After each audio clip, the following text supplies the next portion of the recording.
Well, welcome everyone to this October 20th special meeting of the Reclamation Facility Citizens Advisory Committee. And we have all members present, so we have a quorum. So we'll call this meeting to order. And if you may, please join me in a moment of silence.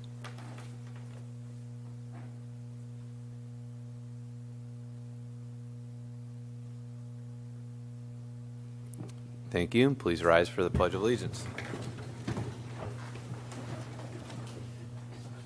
I pledge allegiance to the flag of the United States of America and to the republic for which it stands, one nation, under God, indivisible, with liberty and justice for all.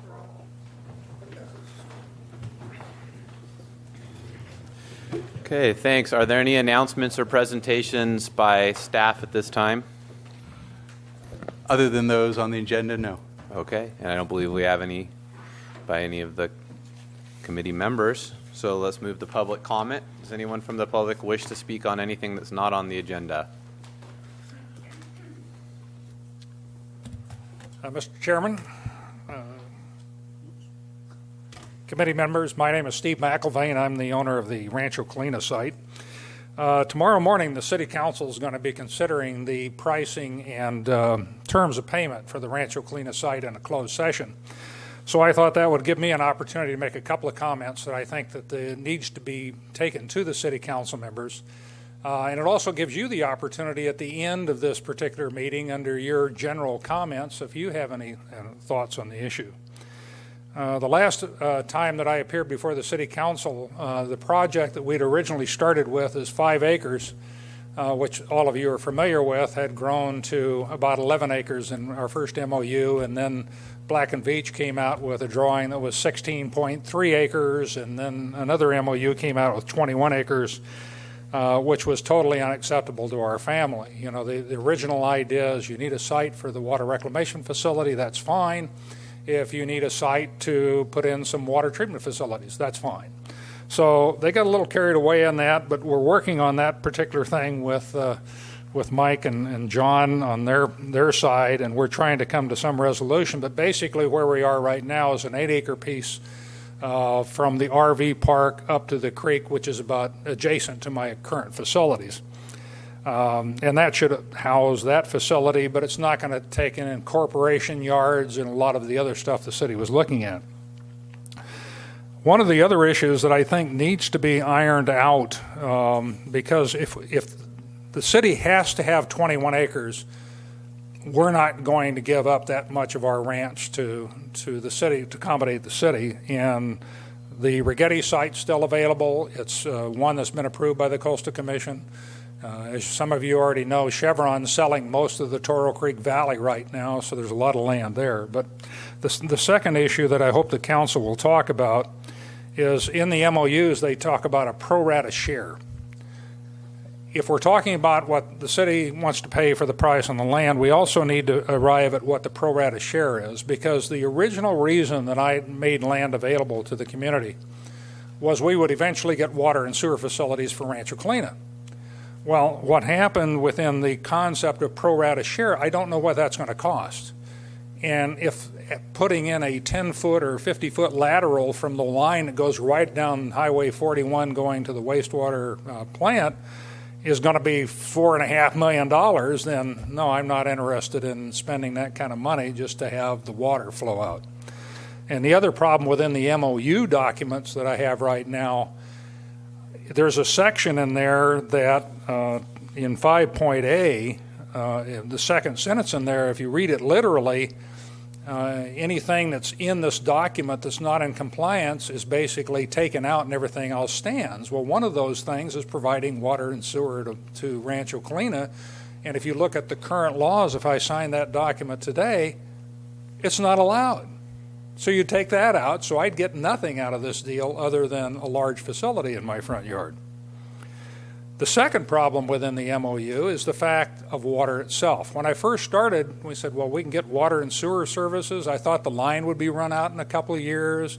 The park would be paying the same rates as everybody else in Morro Bay, and I'd have access to emergency water. Well, it's been 2 years. And now if you look at the timeline that they talk about within the MOU, we don't get it until the plant's in operation. That's 2021. That's if everything works perfect. So that's 6 years, maybe 7, and it might be 8 before we can even do it, even though water is running right past the park. So I hope that the City Council take a few moments to take a look at that issue. And the reason I bring it up here is you're the guys that are picking these sites, and I really appreciate your input into all of this process because you've taken the time and the diligence to make this thing work, and I think it can still work. I'm hopefully not out of the process, but we'll see what happens tomorrow. And thank you very much. All right, thank you for your comments. Anyone else?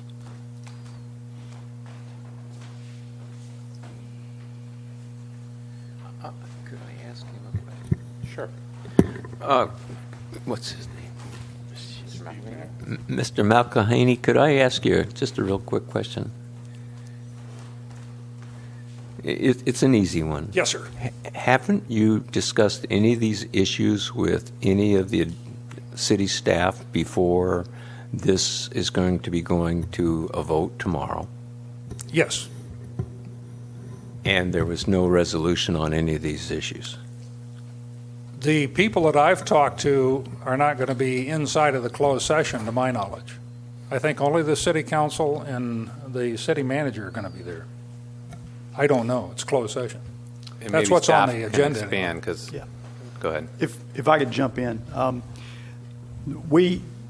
staff will be in that meeting tomorrow with council, so to discuss, and so we will be discussing the. And available for. Yeah, it will be available and we'll, we met with the McElvain family on Friday too to discuss some of their concerns, and those were the concerns that were conveyed to us Friday. So we've shared those with the city manager and also with council, and then we'll have our team will be there tomorrow to meet with the city and discuss. That's good. Yes, sir. Thank you. And would you concur that these matters are closed session negotiations that are beyond the scope of our advisory committee? I could not speak to the legality of closed session, but or your involvement, but I would say that I'll have to I mean, ask Rob if closed if you have session an is opinion on that. not disclosed, how can we advise on what we don't know about? So Yeah. I would think it's beyond our scope, the negotiations.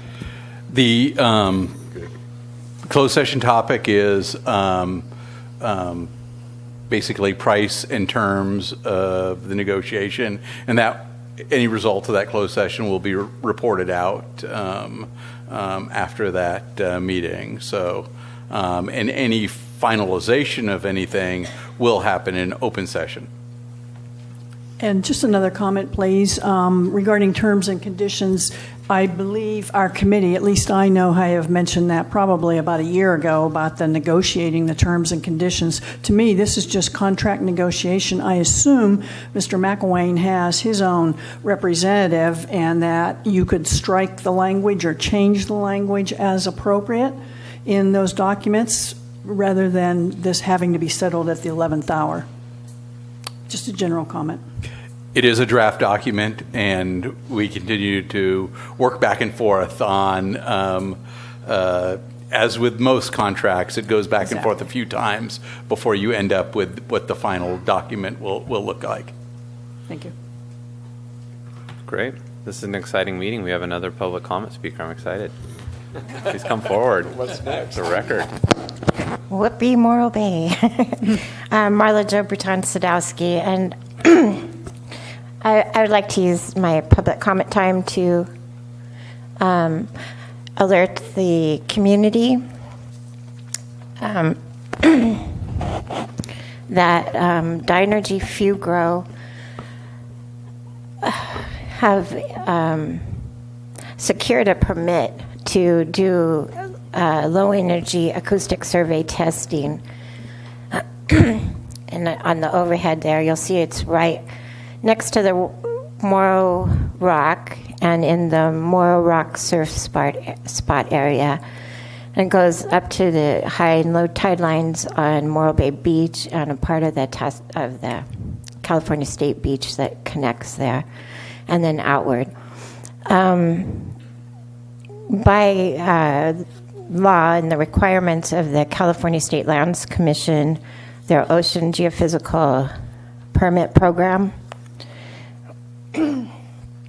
Public notification of these tests is of paramount importance. And I'll give you a little blip here. Because low-energy geophysical surveys result in the presence of survey vessels and associated equipment that may interrupt or affect other ocean users in the survey area, it is important to ensure interested and affected parties are aware that a survey will be taking place. And what they have in place for that public notification is that the permittee is required to provide a 21-day notice of survey activities via email or regular mail to the U.S. Coast Guard local notice to mariners, as well as to harbor masters and dive shops located in or near the survey area. This ensures that local entities and individuals who may not be aware of the OGPP are alerted of upcoming geophysical activities in their area. I'm chairperson of Coast Alliance, and it's Coast Alliance's adamant opinion that the pre-survey 21-day notice has not been properly circulated in our community. As of last week, the Coast Guard did not have a public posting of this, and the Harbor Master Office in Morro Bay did not have the 21-day pre-survey notice on their public notice board in the office. So we're asking for an injunction to stop this testing, which was planned to start yesterday, go through the week. We're asking different agencies to hold the permit until the 21-day notice can be given, and that we can take a look at the actual permit and what's going to be going on. And also, most important is to alert the users of that beach area, surfers, just take that they may be jumping into waters that have something in them that they aren't bargaining for as far as the energy. So that's it. Thanks. Thank you. Anyone else? All right. Any other comments before we move on? Dale, do you have a comment? Can I make a comment about what Steve talked about, or? Sure. Well, I want to know, why do we have to have a corporate yard out there? Couldn't there be one put in Morro Bay on already city-owned property, like where the dump site is, where they have all the dirt piled up, instead of having more traffic go up 41? I mean, there's already enough going up that way. Make a smaller project and less visible to the public. Are we talking about that in the facilities master plan at all in the presentation?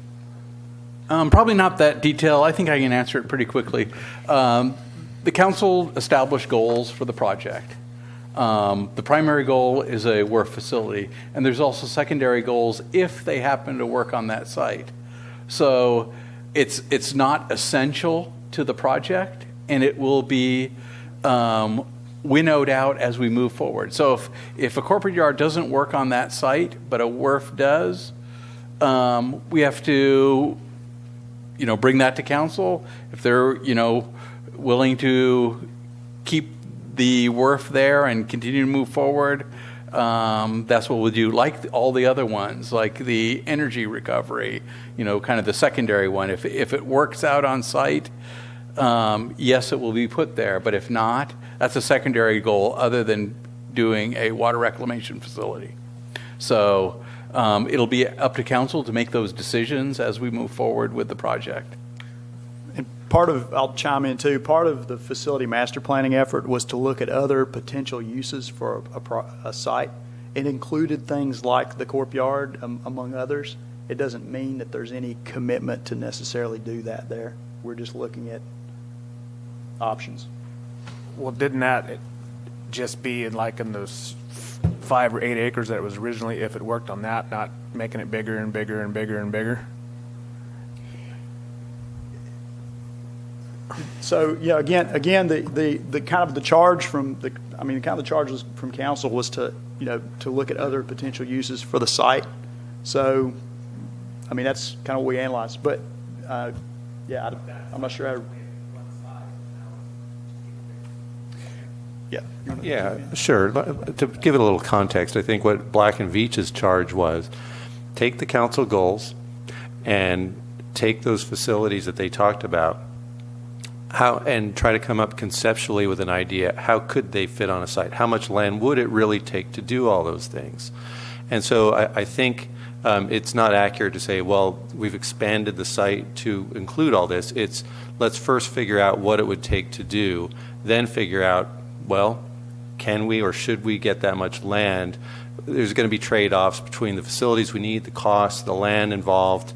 But right now we're in the middle of figuring all that out. So we're just not quite there yet at this point.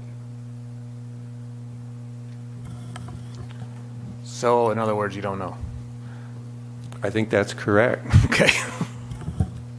Yeah, go ahead, Jenny. I have a related question. I'm just curious, what is the footprint of the current Morro Bay facility, and also what is the footprint for the new Los Osos facility?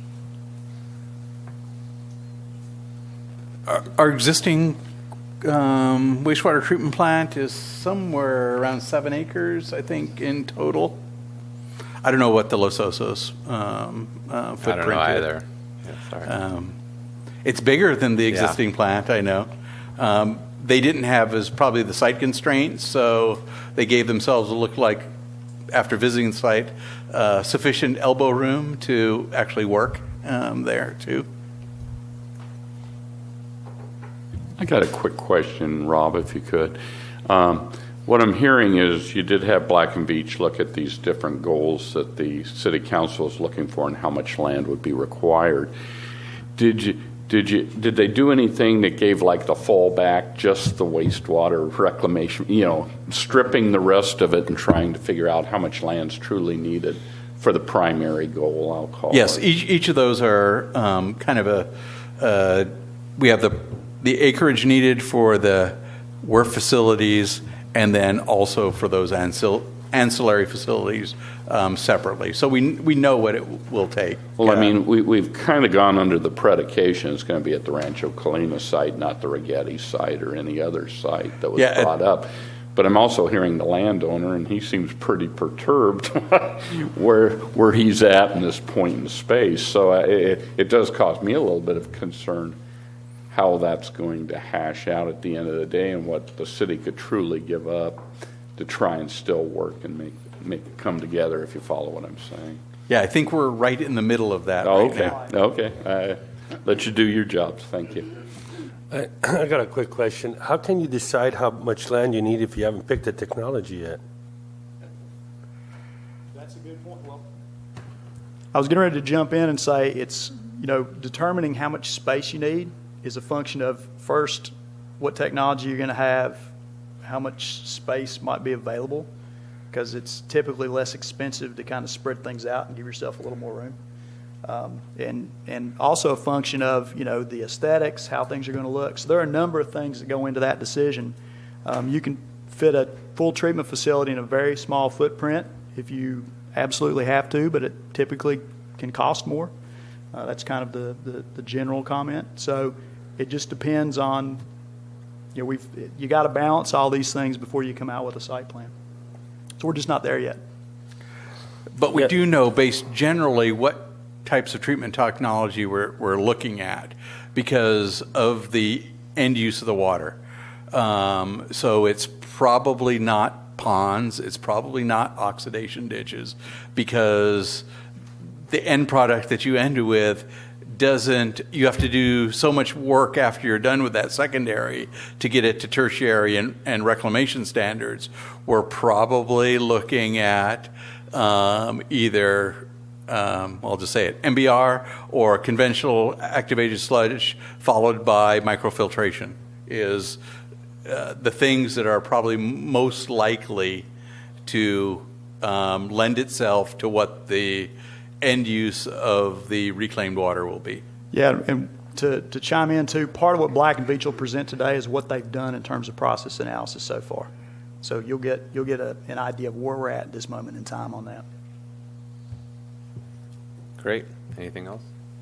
I just want to, since we're talking about this, the first speaker mentioned that the Rigetti site was approved by the Coastal Commission, and just want to clarify that there's been no site approved by the Coastal Commission. We're working to get there. Yes, they've given us their indication on types of things that they would be looking for in a final approval, and I think either one of those locations out there in the Morro Valley would work for that. So both the Rigetti property and the Rancho Colina property, basically they're further away and outside of the concerns that the Coastal Commission have with the existing site.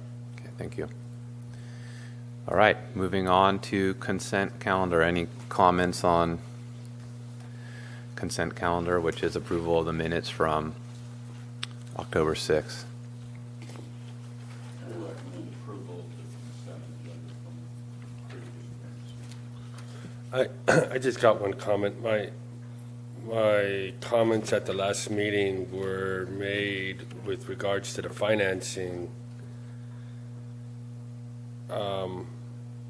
I guess you could just get them on YouTube, right?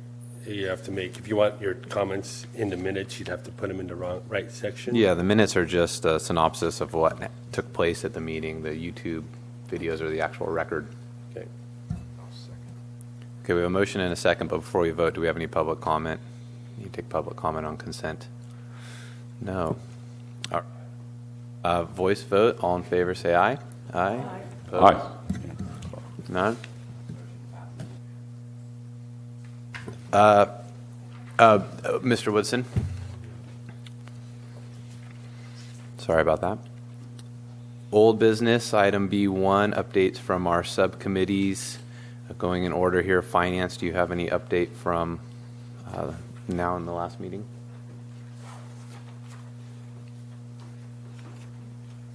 Looks like you may. Yeah, go ahead, Jenny. Yeah, I just had one announcement. Just wanted to let you know that the Water Smart, there's a funding opportunity through Reclamation, and this was actually identified by our consultant, but it just hit the street on October 16th. So basically, Bureau of Reclamation this year is looking to fund 5 to 10 projects, and proposals. I know we're nowhere near ready to do something like this, but just for your information, they're due December 10th. And what I do think is interesting is since 1992, approximately $629 million in federal funding through the Title 16 program has been leveraged with non-federal funding to implement more than $3 billion in water reuse improvements.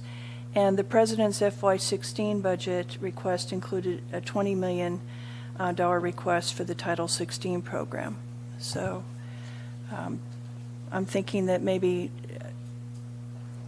if it were to happen where we tied the two phases together, this seems to be the time frame in the fall when Bureau of Reclamation puts out this this notice.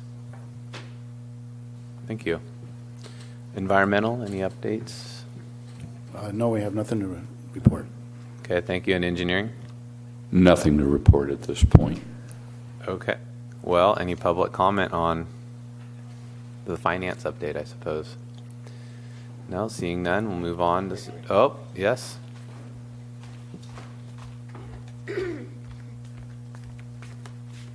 Hi, Marla Jo Berton-Sadowski. The last WRF-CAC meeting, I think there was discussion about the Prop 1 funding, and someone made a comment that funding program wasn't available yet, and I just wanted to correct that. As far as the Ocean Protection Council Prop 1 funding, they approved the guidelines September 22nd, and they're open to receiving letters of intent. So, thanks. Thank you. All right, this is receive and consider update, so we're going to move on to item C, new business, and that's the facility master plan update. Thank you. I'm going to introduce Steve Felmy with Black & Veatch, and also in the audience we have Marty Garza-Bird and Christy Coleman, who are also with Black & Veatch. So Black & Veatch started, as you all know, middle of July on the facility master plan. They've been putting together some preliminary analysis that together with our team, looking at a variety of different aspects of the master plan. So Steve's going to give an update today. The purpose today is he's going to give you an update on where we are overall with facility master plan, and what he has also brought 2 of the technical memoranda for your review, and these have been reviewed by staff. We've made comments, so you're seeing the version that we've kind of all worked on together. And he's providing those for comments from WWTP. And the purpose today really is to give you the overview, respond to questions. In January, we have the final facility master plan, and a draft will be coming in the December timeframe. So you will see all the analysis for all the master planning work all together one place in December. But we didn't think it was fair to hit you right before Christmas or the holidays with a massive document for review. So what we're trying to do is give you pieces and parts of it. These tech memoranda basically become chapters in the facility master plan. It's kind of how that works. So we want to bring you the ones that are really the most pertinent, that we feel like require the most input and thought from the committee over the next couple of months, to give you all a chance to review and provide comment. So at this point, I'll turn it over to Steve. Yeah, an early holiday present for you all to enjoy. My name's Steve Felmy. I'm the project manager for the Black & Veatch team, and Mike's done a very good job of introducing the subject. The agenda for the quick presentation, just an overview of what the master plan is, our scope, the status of the various work documents that we've completed so far, and then really the next step to wrap it up. And ultimately, the focus is to deliver that draft facility master plan to Mike on my mother's birthday, December 11th. And that'll be time enough for you then to finish it up and have it ready to go for the new year. So we already talked about the purpose of the presentation today. First of all, the facility master plan, what is its purpose? What's the objective? And basically it's to provide a roadmap for the new plant. I mean, there's 2 phases associated with this. The phase 1 is primarily the focus of the master plan. There's also a master reclamation plan that's in the works, and that'll talk about phase 2, where you get into all of what we do with the reclamation and reuse components. This is just a listing of our scope of work tasks right out of our contract, just there for reference. Again, all of it ties into the one document that really matters at the end of the day, and that's the facility master plan document itself. To get to that document, I'm sorry, excuse me. Steve, I noticed at the end of your presentation you have Q&A. Yes. So how do you want to structure your presentation? Do you want questions as we go along, or would you want to wait and then address them later? I am happy to respond to. If you have questions, please ask them at any point. Just step up, huh? Absolutely. Okay. In fact, that's a good comment. I should have made that comment right up front. This is intended to be interactive. We're here to provide information to you. So whatever questions, if I can answer them. We will have more of our technical leaders here in about 2 weeks when we get into the details and we get some of the comments back from you. Then we will get into a much more detailed discussion of some of the technical aspects at that time. This is intended to be much more of an overview type of a discussion. Is that okay? So anyway, what I was starting to say on this slide is this is the 9 technical memorandums or technical documents that our team is preparing. And it's a joint effort with the program managers as well as the city staff. We prepare the documents. We've had workshops over most of these technical documents, technical memos, and then we reach a consensus and go back we review comments and finalize them. what you see here are the elements that will ultimately feed into the facility master plan itself. And so it's very important components for us to understand in each of these pieces as we go forward. Just a quick status summary of those 9 technical memos. You see that the first 3 we've been through, we've developed them, we've had discussions with staff and the project management team, we've gotten review comments, we've done our own internal QC, resolved them, and now they've been delivered to the city in final version. I think 2 of those are in your hands today. TMs 4, 5, 6, and 7. 6 are in progress. And we've got comments we've got to resolve, and we'll be wrapping those up directly. TMs 8 and 9, which are the final ones, are still in the development stage. Those are the last ones that we owe to staff, and we have not delivered those yet, but we are hard at work on those. All right, so with that set up, what I'd like to do now is just kind of walk through each of the technical memos and give you... Just one quick question. You bet. We have TM number 2 and TM number 3 in front of us. Has TM 1 been released yet, or did I miss it one day? I'm not sure. You want me to jump in? So some of the technical memoranda we haven't provided. The Tech Memo 1 is a summary of the existing documents reviewed. So we didn't see the thing. There are a lot of topics we're going to be discussing at the meetings. We felt like it was most important to take kind of the handful that we felt like needed the most advanced review, get them to you first, and then you'll see everything in the final facility master plan. Okay, thank you. I just want to make sure I hadn't personally We've not provided that one. And to further answer your question, my intent is to go through the next 9 or 10 slides, specifically give you a quick overview of each of the TMs and what they were focused on and what we have accomplished with those, okay? So, TM, excuse me? Are we going to get another chance to review these technical memoranda? In other words, is this a dynamic interchange going on now and forever hold our peace? No, not at all. In fact, the purpose today is really to start the input process from WRFCAC on some of the technical work for Facility Master Plan. So what we see happening over the next couple of WRFCAC meetings, and in particular, you have the joint council and WRFCAC meeting on the 17th, I believe, that will be a presentation of liquid treatment alternatives. The plan today is, so we're not expecting you to give comments on a document we've just given you, for example. Right. The plan is we give it to you. We hope you'll get a chance to review it before the next meeting, and you can come back with any comments or questions or concerns you might have. Yeah. And so we want to be in a situation where we're kind of rotating a couple of more of the technical memoranda to you over the next few weeks as well, and you get a chance, a week or two to review those, come back with comments or thoughts or questions.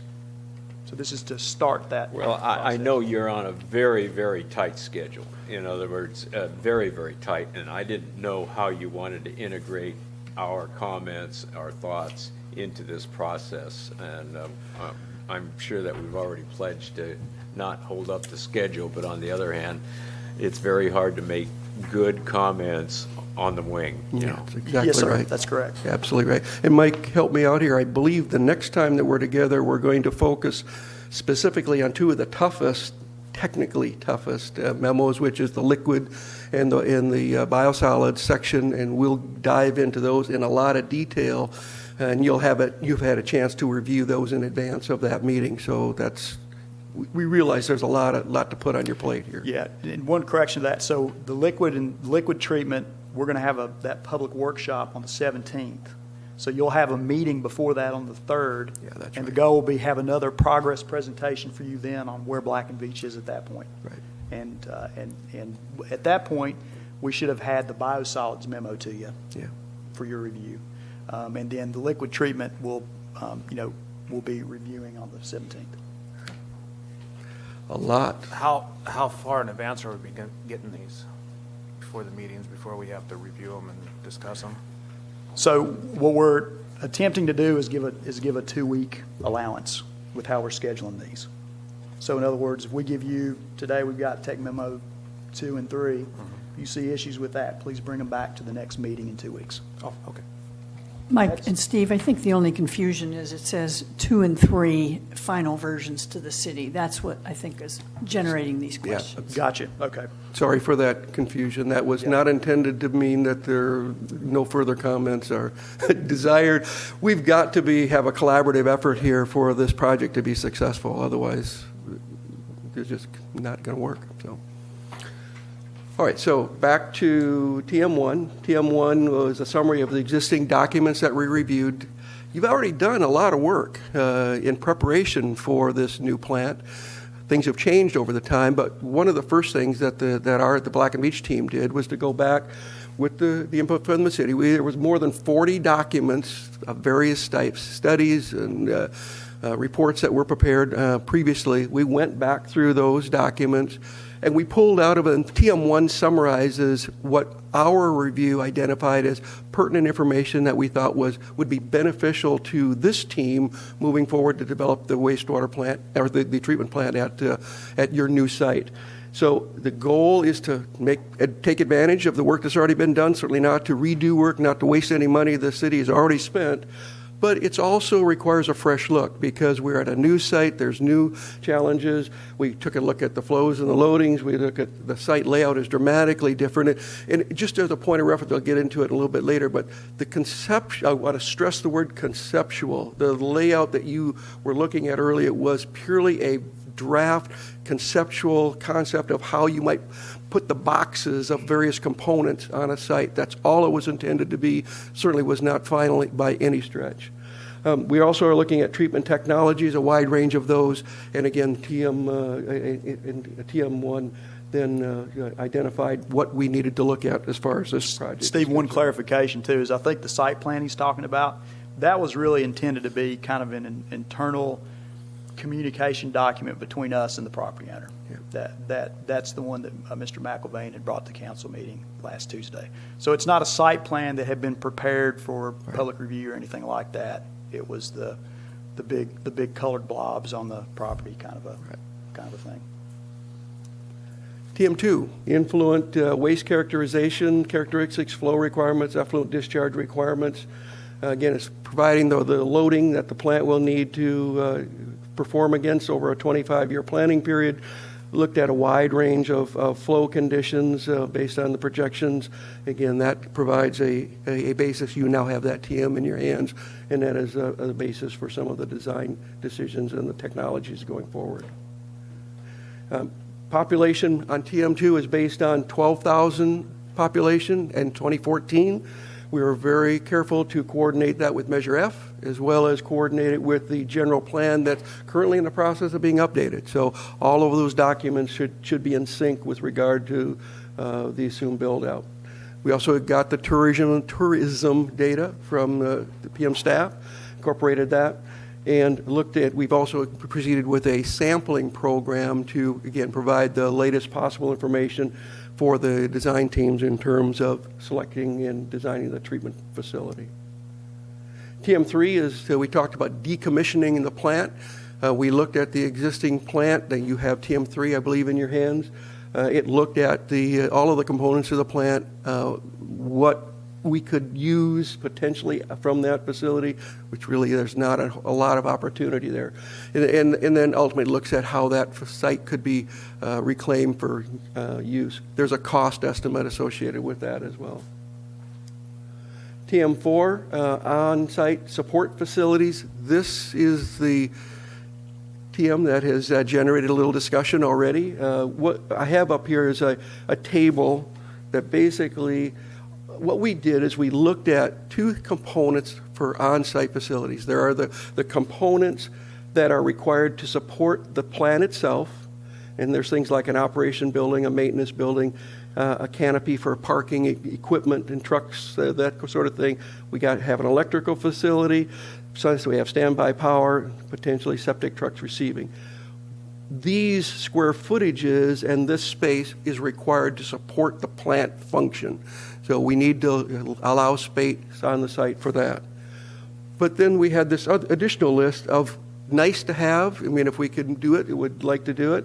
And so on the other on-site support facilities are things like the corporation yard, solar farms, these other components It's our first look at this was to look at how we would lay the plant out in terms of space, the facilities we absolutely have to support that plant, and then is it possible, how might we configure it to make all of these facilities fit? So that work is ongoing, but again, that's very conceptual level at this point. Once you get into the facility master plan itself, these are the TM development, which is a foundation for the work. In the facility master plan, all of these things get looked at in a lot more detail. TM5 is off-site support facilities, and this is primarily the new lift station and the conveyance pipeline, force main, brine, and wet weather pipeline that'll be necessary to bring the flows to the plant and take flows away from the plant site. We looked at a number of potential arrangements and sites for those facilities and narrowed it down to 2 sites that seem to have the most benefit, and then those 2 sites were refined even a little bit further. Let me just show you here. Here's a map that shows the 8 initial sites that we identified in conjunction with the city staff and PM team. In a workshop setting, we discussed each of these, provided some ranking of the advantages and disadvantages, and I apologize, I didn't notice, my drafter can't tell my handwriting. We realized that's not Highway 101. Sorry for that oversight. I didn't see it until I'd already printed the darn thing, but anyway. There's the 8 sites that we started with. We evaluated those in a workshop setting with the staff. Here are some of the criteria that we looked at associated with these. We looked at a whole range of things, trying to, again, identify which of these alternative sites had the most benefit to being continued on in the project. And we basically identified sites 1 and 5, but as we looked at those sites, we further refined sites 1 and 5 by tying them down just a little bit more. So you see Site 5 here, which is just right across the street from the existing plant and the water treatment plant, and 1A, which is on the other side of the street, just where there's a shed located there, right, south of or west of the water plant. And this is why those sites were refined and why we think they're beneficial. You can see Site 1A basically fits very nicely just to the west of the desal plant, and here we have the Site 5A. There's a 60-foot easement that the city has where you're able to use a linear approach and be able to fit that pumping facility inside the city's existing right-of-way. Yes. I don't see off-site groundwater recharge footprint. Is it assumed that we are going to do groundwater recharge on-site? Not yet, and that's part of that phase 2 work is where that water ultimately goes, whether it's used for recharge. So that's not in Black and Veatch's charge is to look at what would be required at the treatment plant site. So what level, based on the level of treatment we need for groundwater recharge. One of their alternatives is to determine what treatment process is required. But they're not handling that off-site pipeline and injection wells or whatever else might be required. That's not part of their current scope. That's part of that master reclamation plan. It's being funded 50% by that state grant from the state board. Wouldn't you need a footprint if you're going to plan on groundwater recharge somewhere? Yeah, that's correct. We will. But that'll really need to be determined by a hydrogeologist. And that'll have to be some site-specific studies once we start looking at where that could go. Steve, while you're still on this exhibit, are there any potential coastal issues that may be associated with these locations? First, public road in the ocean, hazards like flooding, the things that kind of were found wrong with the existing location could still be at fault with these locations. Has that been considered? Flooding is certainly something that is of a concern. I mean, we are in the floodplain there, and actually, even since this was done, as we've looked at the floodplain maps and studied it further, Site 5A, for example, if you move further away from the ocean towards inland on that within your right of way. Believe it doesn't look like there's a lot of rise out there, but there is some rise in the ground, and so that helps us in terms of floodplain. We were considering those kinds of things, but conceptually, for where we're at this level, all of those things will flesh that out in the facilities master plan details itself. But this tells us we believe that these are viable options that we can look at further and find an answer. And just for the benefit of people watching, these are subsurface facilities for the most part, or are they above ground? There are going to be some above. Mike, you want to comment to that? Yeah, there will be control panels, and there will be a generator that would be above ground. Yeah, there's so some it would be portions. like a small control building.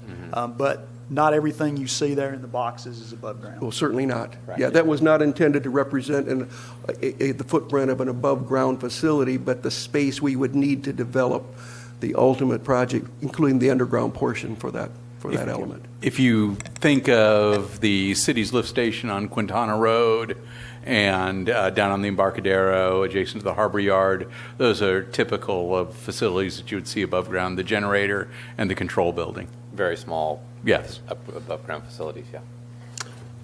I got a question on your site. Well, both site 1A and 5A. Where are they in the flood zone at this time? Yeah, they are. Okay. Well, part of the managed retreat for this whole exercise was to get out of the flood zone. Okay. Now, when you look at sites that are in the flood zone, like a collection system, okay, isn't that like counterproductive to even look at putting a lift station in a flood zone that is going to collect all the sewage from the city? I mean, for instance, why aren't we looking at something even, well, like at the off-ramp, let's say, by the high school, by the south off-ramp of...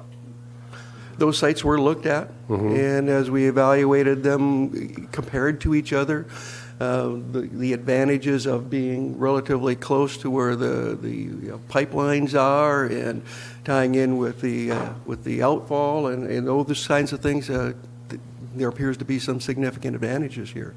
I think we can overcome the other issues associated with it, but you raise a very good point. Maybe that becomes, from your perspective, something that we need to put more weight into.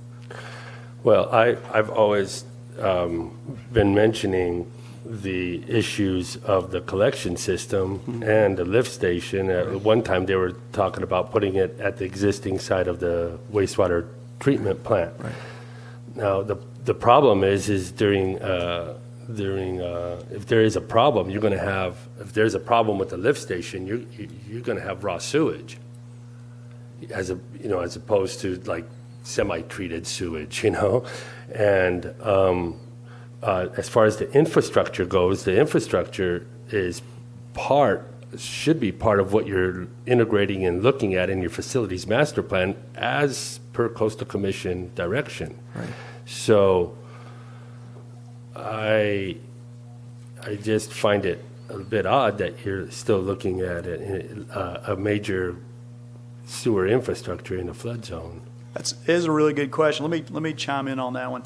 So one of the issues we've got is we've got several trunk mains all coming to this location, and they're coming from up Embarcadero down Atascadero Road.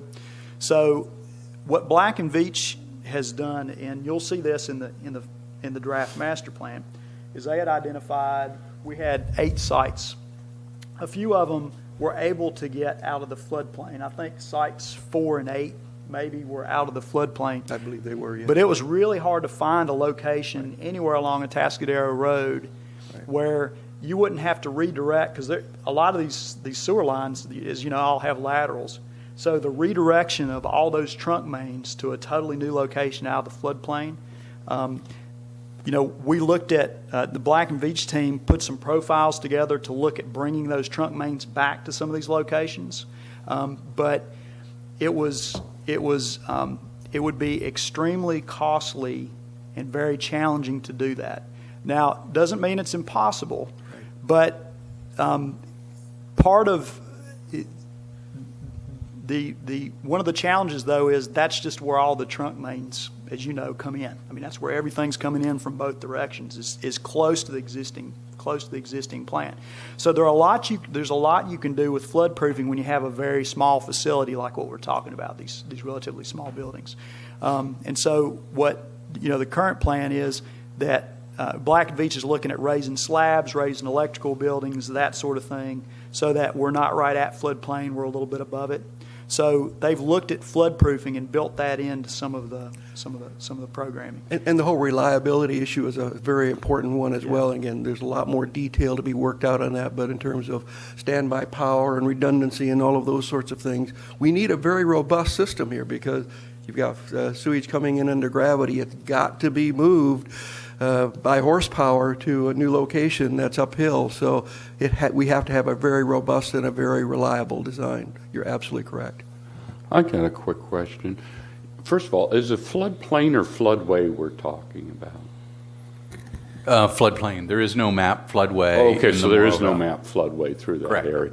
What are you talking about having to raise the slabs? Are we talking just a couple of feet to get it out of the it's relatively floodplain? small. So it's just a couple feet. It's not major You're going to at all. bring the head up and, okay. But it is fair to say that it does extend to this area and it does impact some of these sites. That's an appropriate thing to say. Are you looking at like a dry well, wet well kind of a lift station, or are you looking more at just submersible pumps? Submersible pumps primarily at this point, but again, there are components of that, the electrical, standby power. But they're going above ground, That's right. up They out gotta of be the above ground. floodplain. So That's right. Good deal.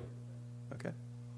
And so I appreciate the explanation because our reality is we have facilities in the floodplain, so how do we best deal with them?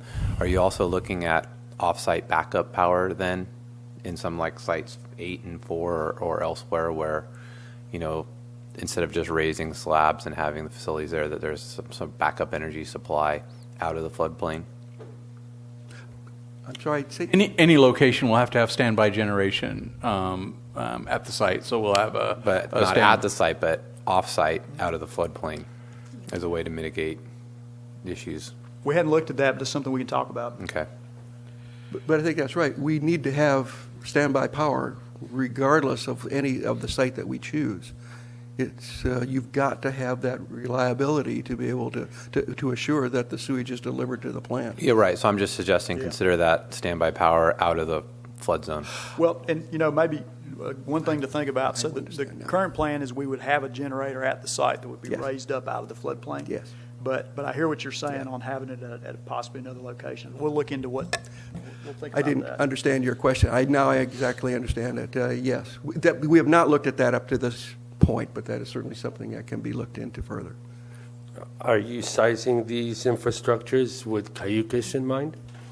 I'm sorry, I didn't Are understand. you sizing these infrastructures with Cayucas' flow in mind?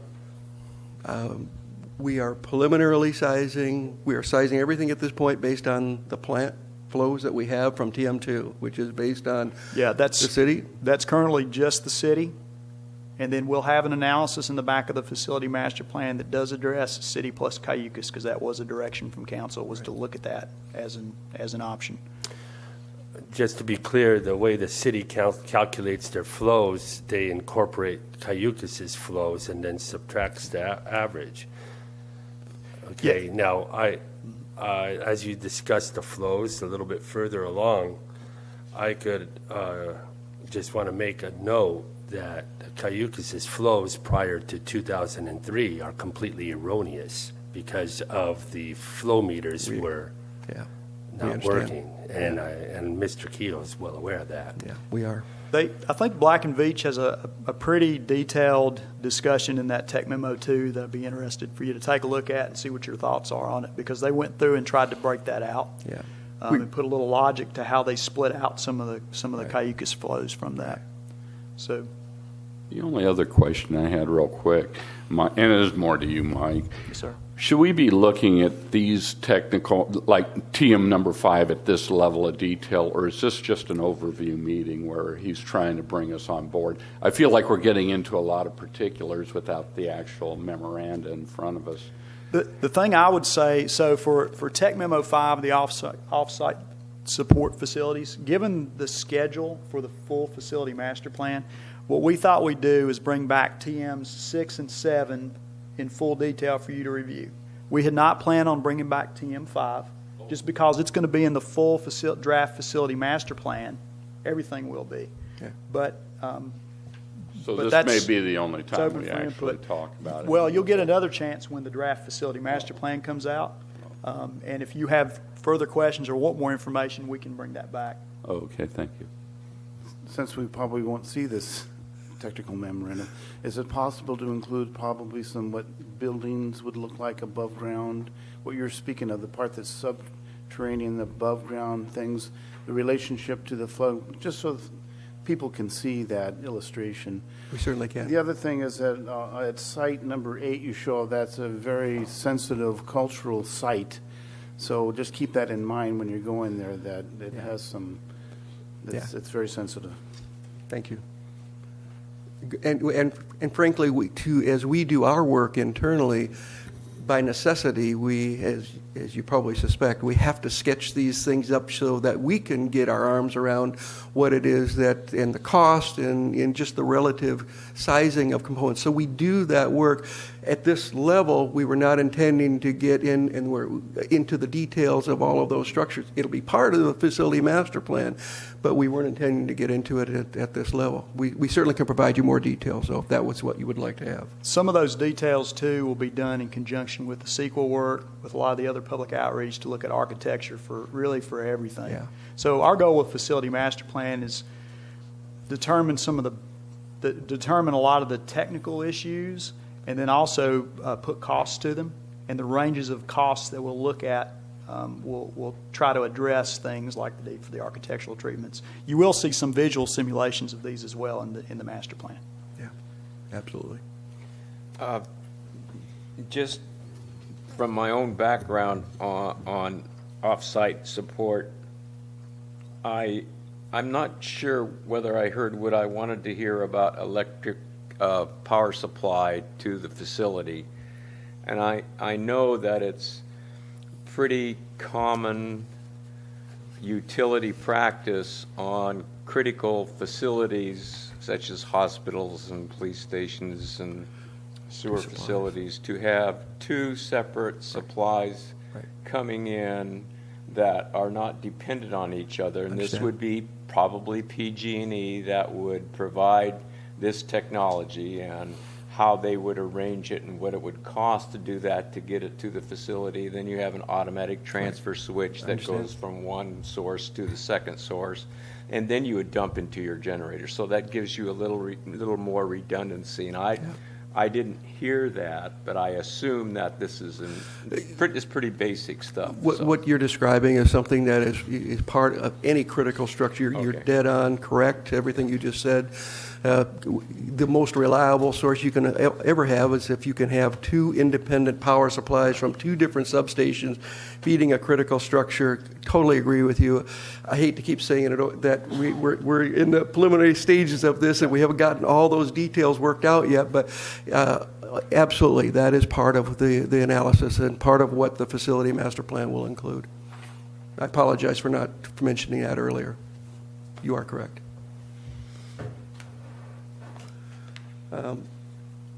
TM6 biosolids, again, I don't want to get into this in a lot of detail, but again, we looked at a whole range of alternatives. There was a workshop with city staff evaluating the approaches and the various technologies associated with it in the reuse alternatives. And again, that is a TM that will be provided for review in the near future. TM7, probably one of the most important ones that I know you're going to want to spend some time on. Unfortunately, it's relatively thick and it's going to take some effort to go through, is the liquid treatment technologies evaluation. Again, we looked at a whole range of alternative technologies to address the various discharge modes that you potentially might have: ocean discharge, regulated by your discharge permit, unrestricted reuse applications, including avocado irrigation, and groundwater recharge via indirect potable reuse. All of those things are evaluated in TM7. The highest scoring alternatives, again, we looked at a whole range of them. I'm not going to go through them today, but we ended up with 2 alternative concepts that we are taking forward and will be evaluated in a lot more detail as part of the facilities master plan. And that is a conventional treatment alternative. Rob already commented on that previously, and a combined alternative with MBR processes. So let me show you what they look like. And can you see that? I guess we can pretty well see most of that. But again, what it is a conventional treatment operator with a SBR some type of filter, tertiary filter, and then advanced processes as we need them. Combined tertiary, which would be an MBR process, and then again, if we go to avocados or advanced, we would need RO and those kinds of processes. Everything on the site, our intent on the site layout ultimately is to, first of all, zero in on these and then have a site that's laid out to accommodate and provide flexibility to accommodate any of those processes. Again, this is we have not gotten review comments back from the city yet. That is on the city staff and project management's desk for review. Once we have their comments, we'll incorporate them, and then I assume Mike will provide them, or the city staff will provide them for your review. And to jump into, Steve, that the SBR is a sequencing batch reactor. Yeah. That's the biological step. One thing I wanted to point out is there's been some confusion from the public at some of the workshops we've had.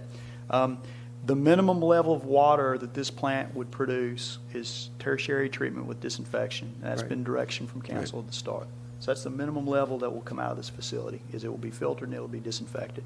So when we say conventional treatment alternative, all that means that it's not membrane bioreactor. It's what's called a sequencing batch reactor.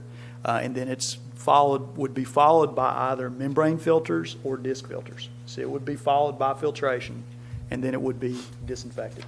So that's the minimum level that would ever be produced among any of the alternatives at that site. So to be clear, is your direction from City Council wasn't for reclamation. Your direction from City Council was just to have tertiary treatment. No, our direction from council was reclamation. You're correct. To have full reclamation? The direction was phase 1 is, and the council's direction was phase 1 is reclamation ready, but the ultimate goal is to reuse every bit of that water if possible. Okay, is it like if we're at the Rancho Colina site, isn't it, it's from a legality standpoint, we have to have full tertiary anyway, right? To be able to discharge?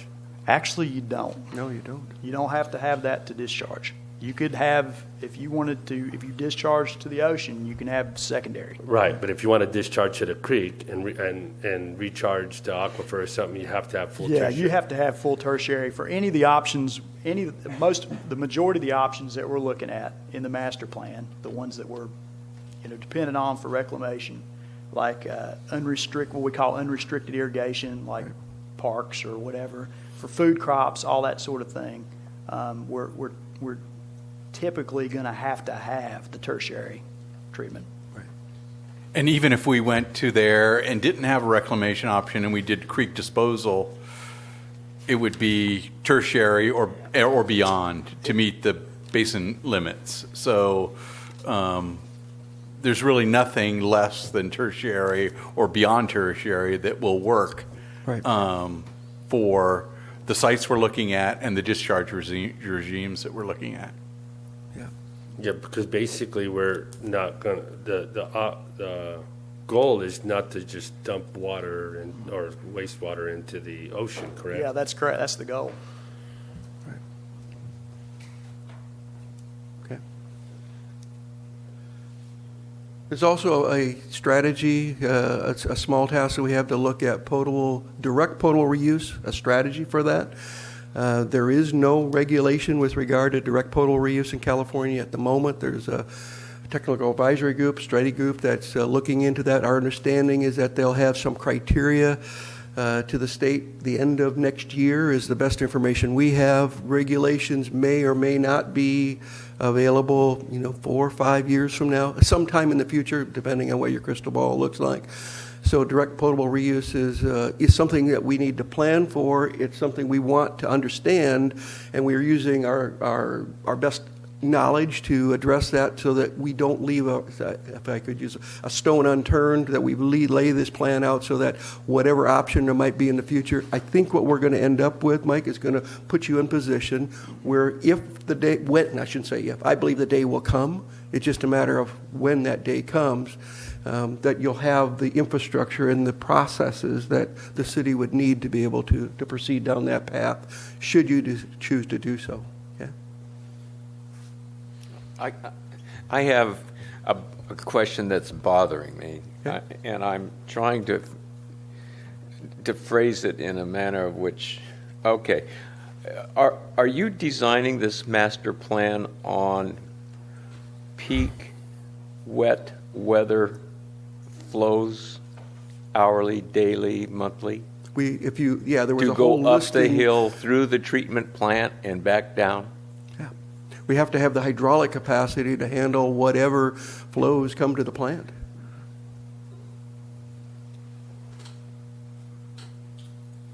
Okay. And how, we have a collection system here that's in dire need of repair, and flows that vary, like, well, that I know of, they go 4 times, sometimes over 4 times the daily average. How are you designing? I don't really understand how you're designing for that.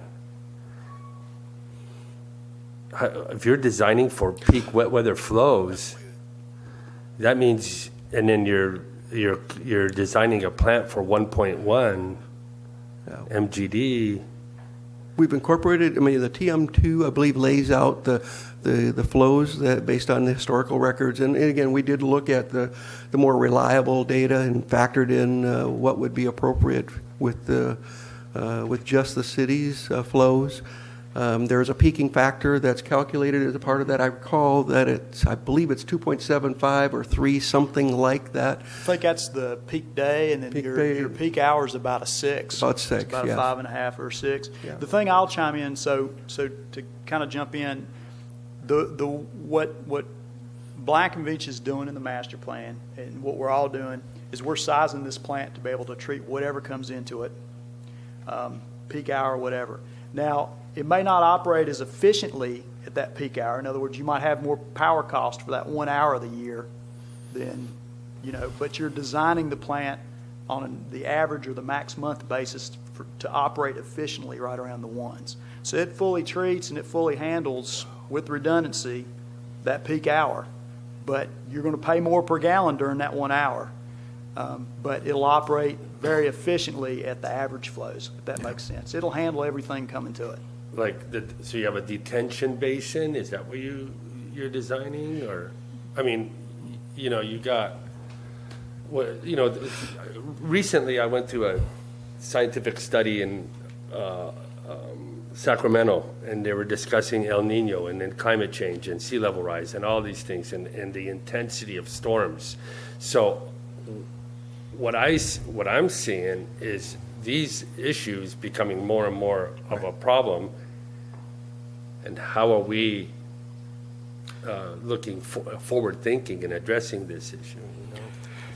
So holistically, the way we're addressing it is on the 2 fronts. We have the treatment plant designed to handle the peak factor, and then we're also using our methodologies that developed through our SSMP, our Sanitary Sewer Master Plan, to address the I&I and correct that.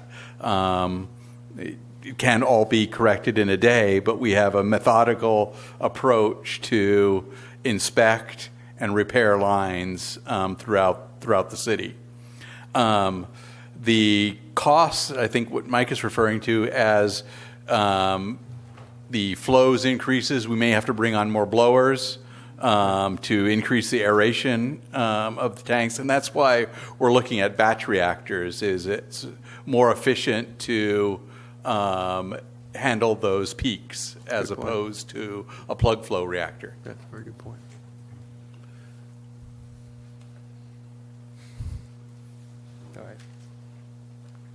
And then last, TM9, organic waste treatment, just beginning to look at that.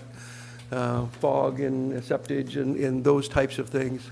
We owe the city staff TM on that. That's in progress, just beginning to work on that.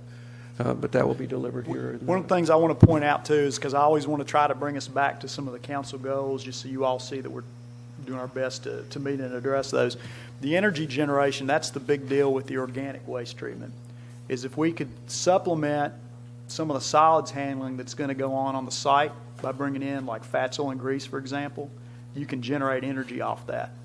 And so that's a pretty exciting technology. That's what's done at the city of Santa Barbara's wastewater plant and a bunch of others around the state now. So that's the kind of thing we're looking at there. What are the opportunities if we've got the space and can do it? How can we try to get some better energy generation and also provide a service to like local businesses, because getting rid of your fats, oil, and grease is from your grease traps if you're a restaurant is kind of a hassle. I got a quick question, Mike. It's in the organic waste side of it. I know recently, I think Waste Management is going to people separating their organic waste as part of what's coming forward. Do you honestly expect to see more going down the garbage disposal as a result of that? I'm just wondering if you're going to see not the historical amount going down garbage disposals once they have people having to go around trying to separate their trash, so to speak. I don't know. It's a good question. It's something you might want to think about, because it kind of makes me wonder. I could see people pushing more meats and everything else through the. And I don't think Waste Connections has a program yet, but up in the Well, North they're going. County, That's where they're going. Templeton does, and the city of Paso does. Well, Morro Bay will have it soon enough. We just heard it on. We just passed a went rate through this with increase to T-Web. implement the organics collection program. Right, I think yeah. right after the start of the year that you'll get your little under the sink bin to collect organics. Speaking of on some of this, I don't know how organic it is, but I mentioned this about almost a year ago, and one of the opportunities is the the honey huts and the like aseptic that they go out and collect all that. As of right now, my understanding is there's no place in the county for them to discharge. They have to go to either Santa Maria or Soledad.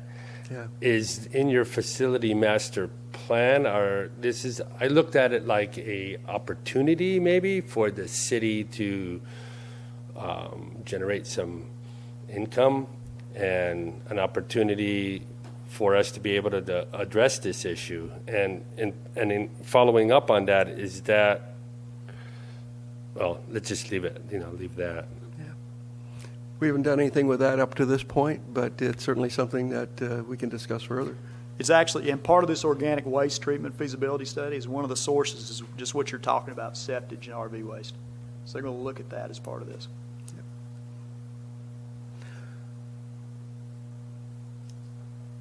Next steps. We need to get into the facilities master plan and answer all your detailed questions. You guys have had some wonderful questions. You're clearly very deep into this, and we appreciate that very much.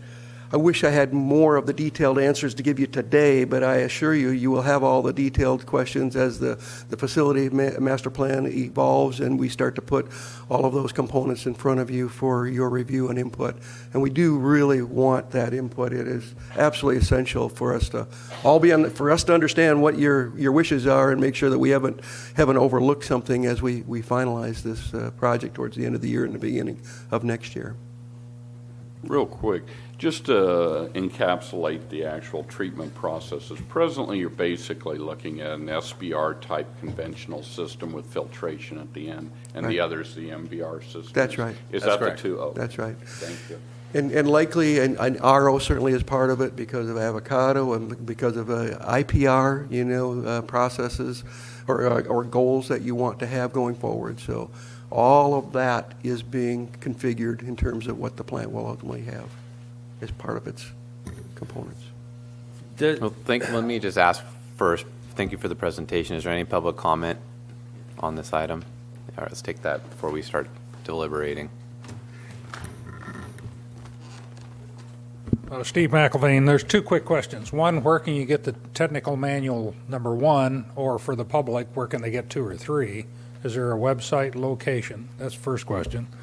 The second one is on page 9 of the presentation. It talks about you're going to design this over a 25-year planning period. Okay, well, these facilities, we know the one we have right now has lasted for 60 years, part of it, and they've been doing a lot of repair, and I assume that most of the structure is probably going to last at least 40 years. What happens at the end of 25 years? If we now, I'm assuming we're going to continue to grow after the 25 years, is there a slack built into this plant, or are we going to have to redesign and add more facilities? That's the two questions I'd be interested in. Thanks. Anytime you lay out a facility like this, you have to put a reasonable planning period. A 25 or 20-year planning period is very, very reasonable, very routine. The gentleman is absolutely correct that these structures, you normally design heavy structures like concrete structures, that sort of thing, buildings. These are 50-year structures. You know, pipelines might be 75 or 100-year structures, those kinds of things. Equipment is more like 15 or 20 years, and you factor that into the overall calculation and pricing of capital costs and O&M.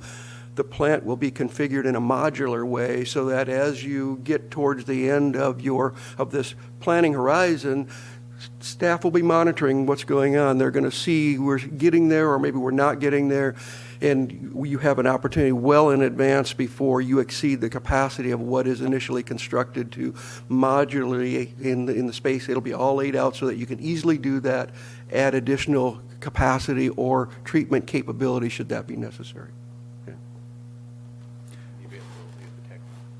Yeah, and I'll address the availability of the tech memos. So Tech Memorandum 1 was a summary of existing reports. So we didn't provide that to WRF-CAC or publish it, but it'll be in the draft facility master plan. We can provide it if WRF-CAC particularly wants it, but it's not the kind of document where we went through and necessarily made a bunch of comments. We just reviewed. They just went through and said we reviewed these documents. Fairly short one. But Tech Memoranda 2 and 3 that we provided today, we can provide a link on the website, Rob. Is that, yeah. So we can make sure those are available to the public. Okay, thank you. All right, any other public comment? All right, now we can continue on and ask questions to staff or Steve. Look to my left, see if you have any questions down there.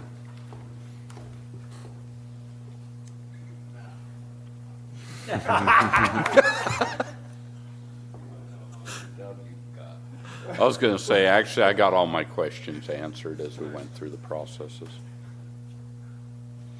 Yes, Steve, thank you very much. That was a really good presentation.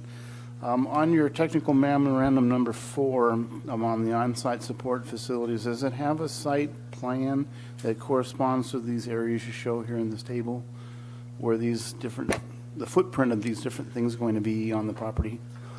We have been working internally on conceptual arrangement of how we might position these structures. I mean, that's what a normal, if you're familiar with it, I'm sure you are, yeah, that's the normal procedure. You start out by looking at just the basic component, but then you got to fit it into the site in terms of grading and how much space and retaining walls.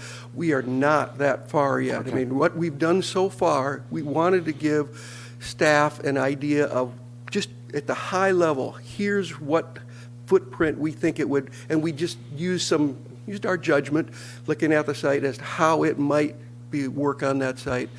And I really don't want to make it more precise than that at this point. We have a lot of work yet to do before I'm prepared to show you here's a site plan that really works and it works out all those details. Okay.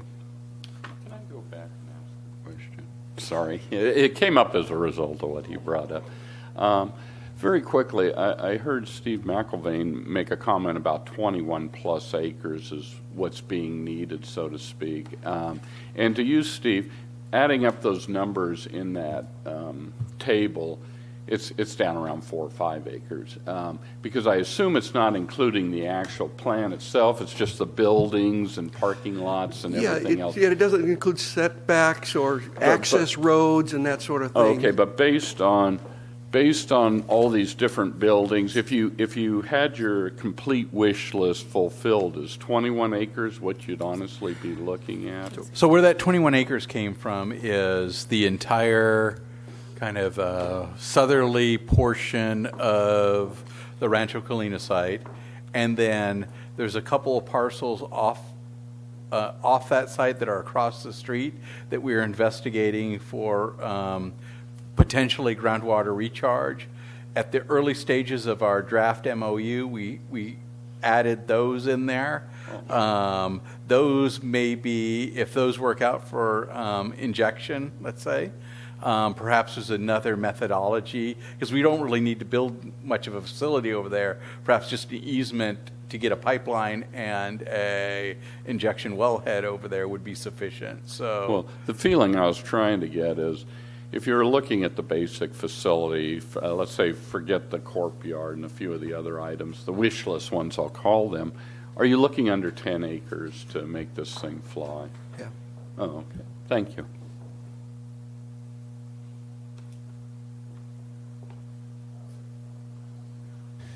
Mr. Woodson. I know you Yeah, do. I have a couple questions. There's no question I'm a critical path guy, and Mike is heard me many times about this. And what is your next activity on the critical path for B&V to get your facilities master plan done on schedule? Well, first of all, we believe we are on schedule. We have the resources, and we certainly have the commitment to the city and to the PM team to deliver on schedule.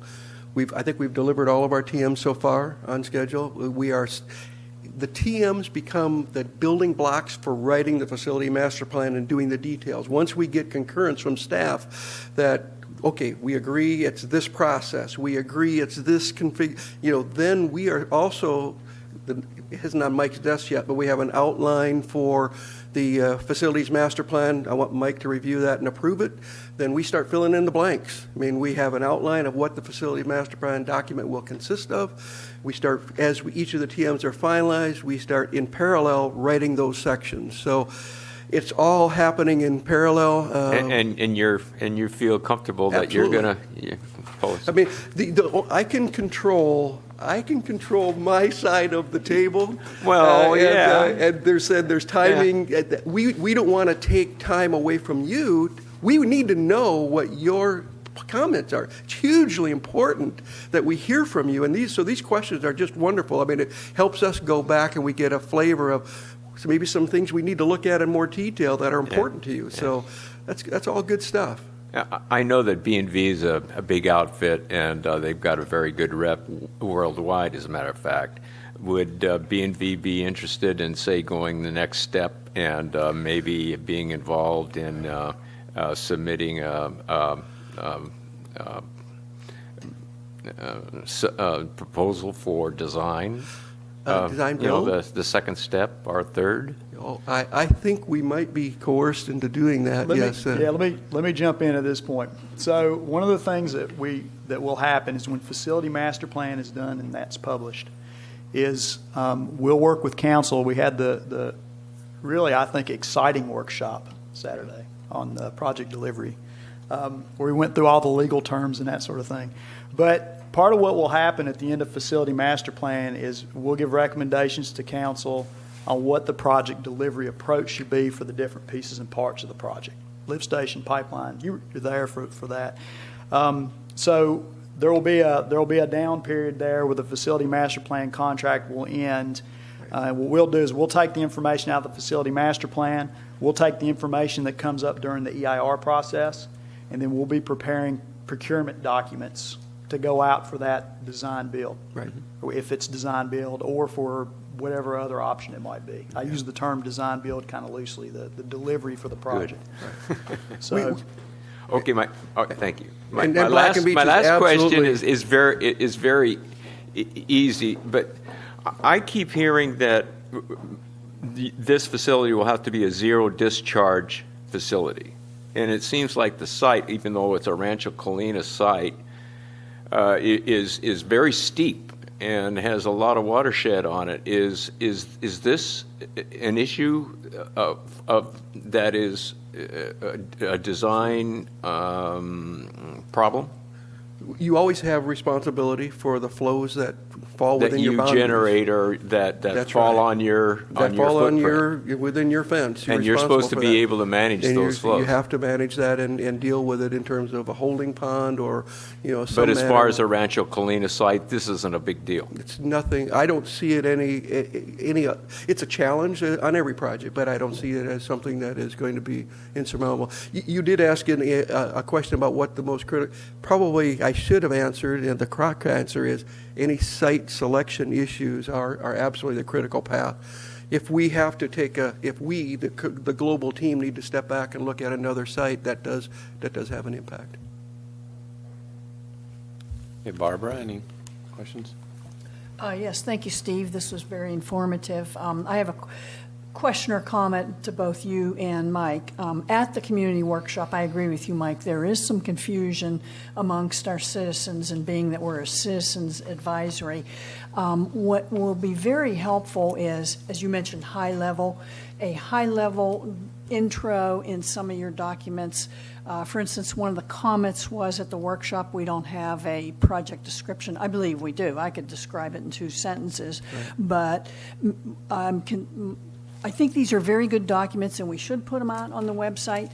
But from the citizens, we still need some little bit more high level to try to dispel these comments at the time they're made, and not let this fester, some of these comments we're hearing from citizens. I think you know what I'm referring to. Thank you. That's a very good comment. Good comment. Part of what we'll do through the use of the website that'll be up, it looks like next month we'll get the beta up and get comments back from folks. But one of the goals there is to address some frequently asked questions, put a good project description. One of the things we want to do with the technical memoranda is the objective with these is to push out technical review for WRF-CAC. That's really what we're doing right now. And folks in the public can review those, but these are going to be pretty technical documents. Exactly. And so the goal really is for you all, for the technical, environmental, engineering folks here to give input. So I would say you may not see that in these TMs, but you'll definitely see some of that. You'll definitely see that in the intro of the master plan, and there will be an executive summary on the master plan that will be written for kind of that higher level communication. We'll hit that a few angles, though. Okay, thank you, Mike. I don't expect to see them in the TMs, but your comment when the question came up on the 8 sites and why are we going back to the flood zone, to me, that boils down very simply financial and reliability issues. And the response to that is, yes, we can do some activities that will minimize the impact of being in a flood zone. So that's the kind of stuff we're looking for, and that I think we want to be able to give to citizens. Or maybe, Mike, what I'm asking for is help us on the elevator speech a little. Yes, ma'am, we'll do. Thank you. Thank you. Also, I think we have to be careful what we call things. We're using project description in 2 different ways. There's the casual project description. We all can probably come up with something like that. The layman's. But then there's the more technical definition of it that we'll use in the environmental document that includes not just the verbal description, but a site plan and everything else associated with that. It's more of a the details of the project. So in some way, we have a project description. From a casual user standpoint, we don't have a complete project description to bring forward for an environmental review document. That's a good point. Did I capture that, John, pretty well?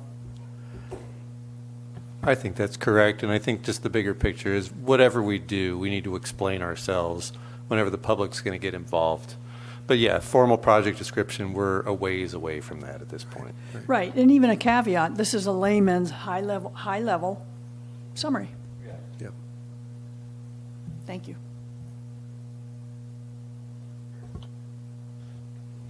A couple questions. Let's just assume, okay, just for argument's sake, if the capacity levels we find out 2 or 3 years down the road are not correct, in other words, undersized, as maybe these priorities of these infrastructure gets fixed and all of a sudden we have some issues. as you know, we are a tourist community and our flows fluctuate, and I'm more interested in the standard of deviation during the daily and peak river flows and variances than the actual averages. That's what I think is more key. Do you, as a consultant, or the consultants have the part of the culpability associated with that? Or is that cost, let's say, difference is going to be just put on the citizens? So is your question if we make a determination that the capacity is X and it turns out 5 years from a short time after the plant goes online, that the true capacity is something dramatically higher than that? Yeah, let's say we find out, like maybe even the plant's not built. Maybe it's like 2 or 3 years down the line, and we find out, oh man, we need to build this plant a little bit higher. Is that just going to be put on the citizens? The capacity that the system needs is the requirement of the system. And if we needed to add additional capacity to address whatever the city system is producing, then that would be a responsibility. I would think that would be a responsibility of the citizen. Right. The other question is, in this, the owner of the Rancho Colina mentioned this started off at 5, then it went to 11, 16, 21.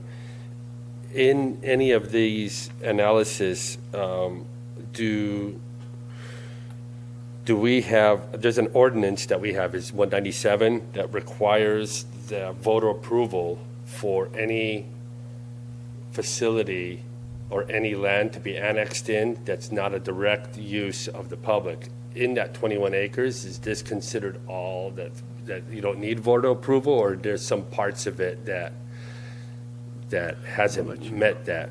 Yeah, Mike, that's for you. Yeah, I'm not exactly sure on the specifics, but I'll look into that. But if you can, the Ordinance 197, we're talking a county ordinance, we're talking, what ordinance are we talking? It was a city ordinance that required voter approval for annexing properties into the city limits, but it was, I think it was 1981, and it was needed annexation except for territory for permanent public use. So if some of our land that we're looking for isn't specific for public use, then that portion of land would have to have voter approval, if you know what I mean. So that should probably, it might, have this wish list is fine, but we got to make sure that we follow. We'll investigate that. I think the idea is, right now what we're contemplating, all the actions are generally public use actions. It's also relevant that the Rancho Colina site is actually designated recreation in the county, not agriculture. That may come into play as we investigate this, but we'll certainly look at that. Thanks, Richard. I just have one comment. On slide 12, support facilities, the city WWTP water treatment plant, I'm assuming, is the desalination plant. Yep. Is that correct? Yep. Okay. Fairly large size, and it looks like any alternative for water reclamation facility is going to have RO. And not being an engineer, I might not understand this correctly, but is there consideration then, instead of having a standalone, which it looks like here, a standalone city water treatment plant somewhere on the site, maybe co-locating those facilities with the existing RO trains, so you're not having two separate facilities, and you can consolidate some of that square footage? And especially if we're thinking of direct potable reuse in the future, those facilities would make sense to have them co-located if they're headed to the same place. Yeah, I'll jump into that. That's one of the general thoughts we had with that, was that could be a possibility. You'd have to keep the trains separate, of course, but yeah, there could be an advantage to co-locating that. And part of what Black and Veatch will do with the memo to look at direct potable reuse is a lot of that is looking at, well, how do you coordinate that with the existing city water plant, either there or up at the preferred site. It's a piece of infrastructure the city owns that if there's a way to take advantage of it and use it to your benefit in this whole configuration, we certainly want to explore that and make sure we haven't ignored something that might be beneficial to you in the long term. Yeah, I'm very appreciative. We're looking at the wish list and doing our due diligence on all of them, so thank you for that.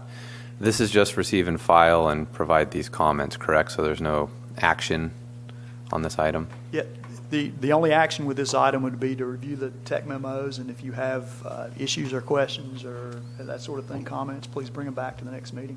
I think we've beat it up enough. So, all right, well, I'm going to close new business and move on to item D, committee member closing comments. Do we have any closing comments as we wrap up today? Jenny, you do? Go ahead. You do too?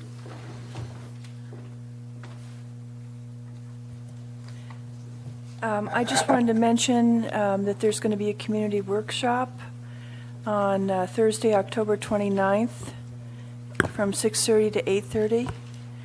And it's basically it's going to be project update, brainstorm ideas and issues, and provide feedback. And this is specifically related to community outreach. And it's going to be right here at the Veterans Memorial Hall. Okay, thank you. And I'd like to add on to that. Thanks for that reminder, Jenny.